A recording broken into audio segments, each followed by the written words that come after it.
ನಮಸ್ಕಾರ ಸ್ನೇಹಿತರೆ, ನೀವು ನಿಮ್ಮ ಭಾಷೆಯಲ್ಲಿ ಲ್ಯಾಪ್ಟಾಪಲ್ಲಿ ಟೈಪ್ ಮಾಡಬೇಕು ಅಂದರೆ ನಾನು ಇಲ್ಲಿ ಮಲ್ಟಿಲಿಂಗ್ವಲ್ ನೋಡಿ 6.5 ಅಂತ ಲೇಟೆಸ್ಟ್ ವರ್ಷನನ್ನು ಡೌನ್ಲೋಡ್ ಇನ್ಸ್ಟಾಲ್ ಮಾಡ್ಕೊಂಡಿದ್ದೀನಿ. ಸೊ ನೀವು ಮೈಕ್ರೋಸಾಫ್ಟಲ್ಲಾದರೂ ಟೈಪ್ ಮಾಡ್ಬೋದು, ವರ್ಡಲ್ಲಾದರೂ ಟೈಪ್ ಮಾಡ್ಬೋದು, ಪವರ್ ಪಾಯಿಂಟಲ್ಲಾದರೂ ಟೈಪ್ ಮಾಡ್ಬೋದು. ಇಲ್ಲಿ ನಾನು ಮೈಕ್ರೋಸಾಫ್ಟ್ ಆಫೀಸ್ನ ಓಪನ್ ಮಾಡ್ಕೊಳ್ತಾ ಇದ್ದೀನಿ, ಜಸ್ಟ್ ನಿಮ್ಗೆ ತೋರಿಸೋಕ್ಕೋಸ್ಕರ ಹೇಗೆ ಟೈಪ್ ಮಾಡೋದು ಅಂತ. ಸೊ ನಾನು ಕನ್ನಡವನ್ನು ಸೆಲೆಕ್ಟ್ ಮಾಡ್ಕೊಂಡಿದ್ದೀನಿ. ನೀವು ಯಾವ ಲ್ಯಾಂಗ್ವೇಜ್ ಬೇಕಾದರೂ ಸೆಲೆಕ್ಟ್ ಮಾಡ್ಕೊಳ್ಬಹುದು.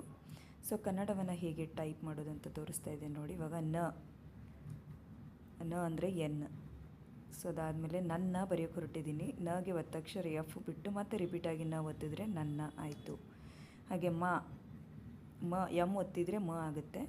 ಸೊ ನಾವು ಶಿಫ್ಟ್ ಹಿಡಿದು ಎನ ಪ್ರೆಸ್ ಮಾಡಿದ್ರೆ ಆ ಆಗುತ್ತೆ ನೋಡಿ, ಮಾ ಆಯಿತು ನೋಡಿ.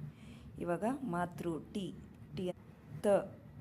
ಟೀಯನ್ನು ಪ್ರೆಸ್ ಮಾಡಿದರೆ ನಿಮಗೆ ತ ಆಯಿತು. ಎಫ್ ಒತ್ತಕ್ಷರಕ್ಕೆ ನಾವು ಎಫನ್ನು ಪ್ರೆಸ್ ಮಾಡಬೇಕಾಗುತ್ತೆ. ಶಿಫ್ಟ್ ಹಿಡಿದು ಆರನ್ನು ಒತ್ತಿದರೆ ರ ಒತ್ತಕ್ಷರ ಬರುತ್ತೆ ನೋಡಿ. ಮಾತೃ, ನನ್ನ ಮಾತ್ರ. ಭಾಷೆ ಬರಿಬೇಕು ನಾನು. ಬಿ ಅಂದರೆ ಬ ಆಗುತ್ತೆ, ಅದಕ್ಕೆ ಕೆಳಗಡೆ ಗೆರೆ ಬೇಕು, ಭ ಅಲ್ವಾ. ಶಿಫ್ಟ್ ಹಿಡಿದು ಬಿ ಪ್ರೆಸ್ ಮಾಡಿದರೆ ಭ ಆಗುತ್ತೆ. ಆ ಬೇಕು ಅಂದರೆ ನಮಗೆ ಶಿಫ್ಟ್ ಹಿಡಿದು ಏನ ಒತ್ತಿದರೆ ಭ ಆಗುತ್ತೆ. ಸೊ ಇವಾಗ ಶೇ ಅಂದರೆ ಎಕ್ಸ್, ಅದು ಶ ಆಗುತ್ತೆ. ಎ ಮಾತ್ರ ಕೊಡಬೇಕಲ್ವ ಮೇಲೆ, ಅದು ಇ ಪ್ರೆಸ್ ಮಾಡಿದರೆ ಎ ಆಯಿತು ನೋಡಿ. ನನ್ನ ಮಾತೃ ಭಾಷೆ ಕನ್ನಡ. ಕ ಅಂದರೆ ಕೆ. ಎನ್ ನ ಒತ್ತಕ್ಷರ ಎಫ್, ಮತ್ತು ರಿಪೀಟಾಗಿ ಎನ್ನ ಪ್ರೆಸ್ ಮಾಡಬೇಕು. ಡ ಅಂದರೆ ಇಲ್ಲಿ ನೆನ್ಪಿಟ್ಕೊಳ್ಳಿ ಡಬ್ಲ್ಯೂ. ಸೊ ನೋಡಿ, ಇವಾಗ ನನ್ನ ಮಾತೃಭಾಷೆ ಕನ್ನಡ. ಇಷ್ಟವಾದರೆ ಲೈಕ್ ಮಾಡಿ.